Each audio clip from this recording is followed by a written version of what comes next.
তাই জেনারেল থেকে হেদায়েত পেয়ে দিনের পথে এসেছেন তাদের জন্য আপনি যেই জায়গাতে আছেন ওই জায়গাটাকে পারফেক্ট করেন। পদার্থবিদ্যা দরকার, অ্যাস্ট্রোনমি, ফিজিক্স, কেমিস্ট্রি, সব সেক্টরে আমাদের স্পেশালিস্ট দরকার। এক একটা তরুণ দরকার যে এক একজন এক এক রকমের সাবজেক্ট নিয়ে গবেষণা করে এমনভাবে মানুষের সঙ্গে উন্মুক্ত করবে, আজকে ফল না পেলেও 150 বছর 200 বছর পর আপনার এই জ্ঞান পুরো বিশ্ব জুড়ে ছড়িয়ে পড়বে। আলেমরা আলেমের জায়গাটা আছে, যারা জেনারেল থেকে যারা দিনে আসছেন আপনাদেরকে আমাদের প্রয়োজন। আপনাদেরকে জরুরত এই আধুনিক যুগের টেকনোলজির যুগে, যে সময় ইলাহাদ তথা নাস্তিকতা বাড়ছে, মানুষকে ম্যাটেরিয়ালিস্টিক বানিয়ে দিচ্ছে, বস্তুবাদী চিন্তাধারা মধ্যে ঢুকে যাচ্ছে, তাদের ওই পশ্চিম আদর্শ, তাদের থিঙ্কিং, চিন্তাকে ডিস্ট্রয় করার জন্য আপনার চিন্তা লাগবে। কারণ আপনি এগুলো নিয়ে পড়াশোনা করছেন, আপনি এগুলো নিয়ে আছেন, তাদের ভেতরকার খবর জানেন। কিন্তু একজন আলেম তাদের ভেতরকার খবর জানে না। জানে না কি কথা বলেন? তার আলেমরা তো এই ভেতর খবর যাবে না, জানে না তাদের ফিলোসফি কি, তাদের দর্শন কি, তাদের অন্টোলজি কি, কিভাবে তারা চিন্তা করে পুরো বিশ্বকে। এটা আমাদের আলেমদের না জানারই কথা। কারণ সব সেক্টরে সে পণ্ডিত অর্জন করবে, পণ্ডিত্য এমন হতে পারে না। কিন্তু আপনি তাদের চিন্তাধারাতে বড় হয়েছেন। আপনি যে মেকলের সন্তান, মেকল মানে যে সিলেবাস যারা দিয়ে গেছে, ওই ব্রিটিশদের সিলেবাস পড়ে পড়ে আপনি তাদের কাছে জ্ঞান অর্জন করেছেন। তাদের কোথায় দুর্বলতা এটা আপনি ধরতে পারবেন, তাদের দর্শন কোনটা আপনি সেটাকে খণ্ডন করতে পারবেন। তার জন্য আপনাকে এও দরকার। আপনার যে জ্ঞান আছে, যে সাবজেক্ট নিয়ে পড়ছেন, ওই জায়গাতে আপনি স্ট্রং হয়ে যান, শক্ত হয়ে যান, অগাধ পাণ্ডিত্য অর্জন করেন। এখনকার যুগ এটা না যে আপনি মাল্টি মানে অনেক রকমের জ্ঞানী হবেন অনেক বিষয়ে। এখনকার যুগ এটা নয়। দাঁতের ডাক্তার আলাদা, চোখের ডাক্তার আলাদা, চোখের মধ্যে চোখের রেটিনার আবার স্পেশালিস্ট ডাক্তার পিএইচডি করেছে। এই ভুরুর ডাক্তার আলাদা, এক চোখেরই 20 রকমের ডাক্তার আছে না? হার্টের ডাক্তার আলাদা, এদিকের ফুসফুসের ডাক্তার আলাদা। মানে এখন যে আপনি বিভিন্ন রকমের জ্ঞান একাই 100 হবেন, এখনকার যুগ নয়। এখন যে একটা সাবজেক্টের পুরে আপনি পিএইচডি করার যুগ, এখন স্পেশালাইজড হওয়া। আপনি সাহিত্য ভালো জানেন, আরবি সাহিত্য নিয়ে পড়ছেন, শুধু এটাকে আপনি ইসলামের জন্য ব্যবহার করেন। খোঁজ করেন যে কোরআন মাজিদের সাহিত্য কথা ভুল কে ধরেছে, কারা কোরআনের সাহিত্যের উপরে অভিযোগ করে, কারা দাবি করে যে কোরআনের মতো আমি একটা সূরা রচনা করেছি। পৃথিবীতে এমন মানুষ আছে না নাই? এরকম বদমাশ, নাস্তিক, অ্যাথিস্ট এরাও আছে। তাদের সাহিত্য ওই বইগুলো পড়েন, সংকলন করেন, জবাব লিখতে রাখেন। আজকে আপনি জবাব লিখবেন, এটা যদি আল্লাহর দরবারে কবুল হয়ে যায়, আজকে কবুল না হয়ে 100 বছর পরে কবুল হতে পারে। পারে কি পারে না? তারপরে আপনার এই বই পড়ে কোন এক আপনার মতো দিনী ভাই আছে, সেই সময়তে আপনার এই বইয়ের জ্ঞানকে পুরো বিশ্ব জগতে ছড়িয়ে দেবে। দেবে না? আচ্ছা, একটা বই আছে, বইটার নাম হচ্ছে ইজহারুল হক, রহমতুল্লাহ কিরানবীর লেখা। নাম শুনেছেন? এই বইটা হচ্ছে খ্রিস্টানদের জবাবে লেখা। ডাক্তার জাকির নায়েকের বক্তব্য শুনবেন, যখন তিনি আলোচনা করছিলেন যে আমাদের উদ্দেশ্য কি হওয়া উচিত। এই আলোচনা করতে গিয়ে ডাক্তার জাকির নায়েক শেখ আহমেদ দিদাতের কথা আলোচনা করেছেন। শেখ আহমেদ দিদাত ডাক্তার জাকির নায়েকের উস্তাদ, লোকটা ক্লাস 7 পাস। কি পাস? ক্লাস 7 পাস করছে, মাত্র 7 পাস। উনি আসলে ভারতেরই মানুষ। এই ভারত থেকে তিনি চলে গেছিলেন দক্ষিণ আফ্রিকায়, সাউথ আফ্রিকায় গিয়ে একটা চায়ের দোকানে, ছোট করে এই দোকানে তিনি কাজ করতেন। আর মাঝে মাঝে সে পেপার পত্রিকা সকালবেলা মর্নিং এ সে দিয়ে বেড়াতেন। আর দক্ষিণ আফ্রিকায় সেই সময়তে কিছু খ্রিস্টান পাদ্রীরা তারা মুসলিমদেরকে গিয়ে বিভ্রান্ত করতো। কিভাবে? কোরআন মাজিদের আয়াত নিয়ে গিয়ে, দেখো এটা দেখো দেখো, কোরআনেই বলছে ঈসা নবীর কথা, এই কোরআনে বলছে যে তুমি ঈসাকে না মানলে তুমি নাজাত পাবে না। কোরআন থেকে তখন প্রমাণ করতে মুসলিমদেরকে বিভ্রান্ত করতো। শেখ আহমেদ দিদাত তিনি বলছেন যে যখন এই ঘটনা ঘটতো, তখন আমি বয়সে খুবই অল্প বয়সের ছেলে, মাত্র 14-15 বছর আমি ছেলে, বিভ্রান্ত করতো, আমাদেরকে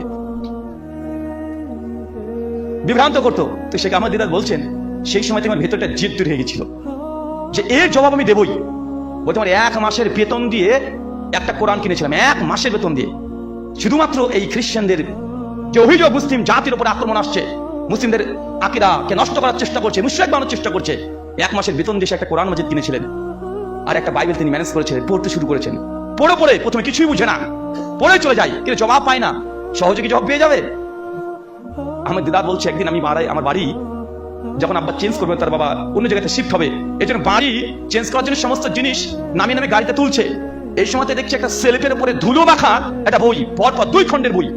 তখন বইটাকে ভালো করে ঝাড়া টাড়া দিয়ে, মানে তখন বই পড়া নেশা হয়ে গেছে, তো বইটাকে ঝাড়া দিয়েছি, লেখা আছে ইজহারুল হক। কয়েকটা পৃষ্ঠা উল্টে দেখছি যে খ্রিস্ট ধর্মের উপরে। আহমেদ দিদাত বলছেন আমি দেখেই সঙ্গে সঙ্গে সূচিপত্র পড়তে শুরু করেছি। সূচিপত্র পড়ে দেখছি আরে এই খ্রিস্টানরা যত অভিযোগ করে সব বই লাইন দিয়ে সাজিয়ে জব লেখা আছে। বইটা রচনা করা হয়েছিল 1820 খ্রিস্টাব্দের পরে, সিপাহী বিদ্রোহের সময়। ওই সময় রহমতুল্লাহ কারানবী বইটাকে লিখেছিলেন, আর কাজে লাগছে কত? প্রায় 140 বছর পরে। চিন্তা করতে পারছেন? শেখ আহমেদ দিদাত বইটাকে স্টাডি করতে শুরু করে দিয়েছে, পড়া শুরু করে দিয়েছে।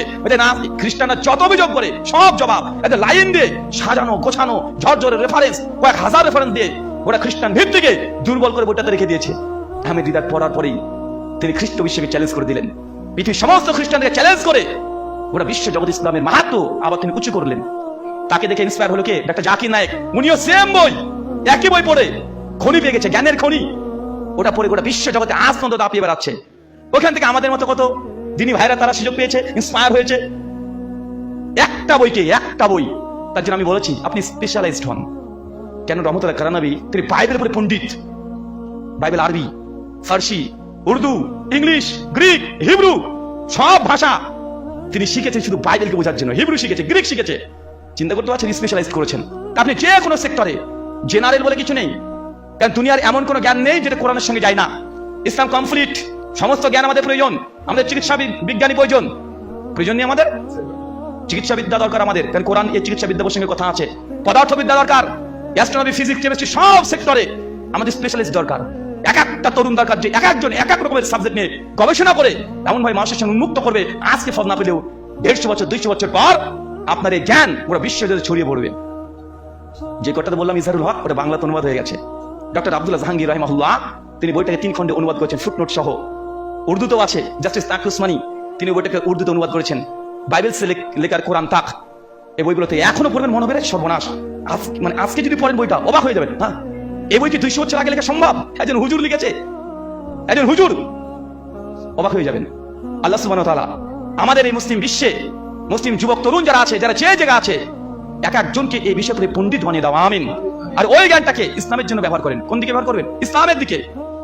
যাই হোক, আপনাদেরকে এতগুলো কথা বলার উদ্দেশ্য আমার এটাই যে সালাফিদের যে মানহাজ, দিন কায়েমের যে চেষ্টা, যে প্রচেষ্টা, সেটা দাওয়াত। এই দাওয়াতের জন্য আপনাকে সময় ব্যয় করতে হবে, অর্থ ব্যয় করতে হবে, প্রয়োজন হলে রক্ত বিক্রি করতে হতে পারে। এটা দিয়ে আগে সমাজকে পরিবর্তন করতে হবে। যত রকম মডার্নিজম পশ্চিমা বিশ্ব থেকে আসছে সবগুলোকে সঙ্গে লড়াই করতে হবে। এখনকার যুগ অস্ত্র দিয়ে শুধু লড়াই নয়, এখন ইন্টেলেকচুয়াল ওয়্যার, বুদ্ধিভিত্তিক লড়াই হয়। একটা আদর্শকে দমন করার জন্য তাদের আদর্শের চাইতে ইসলামী আদর্শ কনসেপ্ট এটা যে উত্তম, এটা বোঝাতে হবে তাদেরকে যে তোমার যে হিউম্যানিজম এটা কি রে ভাই, আর ইসলাম যে কনসেপ্ট, যে হিউম্যানিজমের চাইতে অনেক দামি, আপনি বোঝাতে হবে। এরকম যোগ্যতা তৈরি করতে হবে, এরকম ফিলোসফিক্যাল আর্গুমেন্ট আপনাকে দিতে হবে। নচেত এই সোশ্যাল মিডিয়ার যুগ, যত চেষ্টা করেন না কেন ধরে রাখতে পারবেন না, ছেলেটাকে মেয়েটাকে ধরে রাখতে পারবেন না। কখন কার বক্তব্য শুনে কোন দিকে যে ভেসে চলে যাবে বুঝতে পারবেন না। আগে একটা নির্দিষ্ট গন্ডি ছিল যে হুজুরের বক্তব্য শুনবি, মসজিদ ছেড়ে মসজিদ যাবি না, স্কুল ছেড়ে স্কুলে যাবে না, স্কুল ছেলেকে পড়েছে মাদ্রাসাতে, কিন্তু নাস্তিক হয়ে যাচ্ছে কেন? কারণ মাল্টিমিডিয়ার যুগ এখন। ওই মাদ্রাসায় পড়েছে ঠিক, কিন্তু সে বিভিন্ন রকমের আলোচনা শুনে, নাস্তিকদের, অ্যাথিস্টদের, সেকুলারদের আলোচনা শুনে সে বিভ্রান্ত হয়ে যাচ্ছে। কেন? কারণ এই সেক্টরে আমাদের জ্ঞান কম।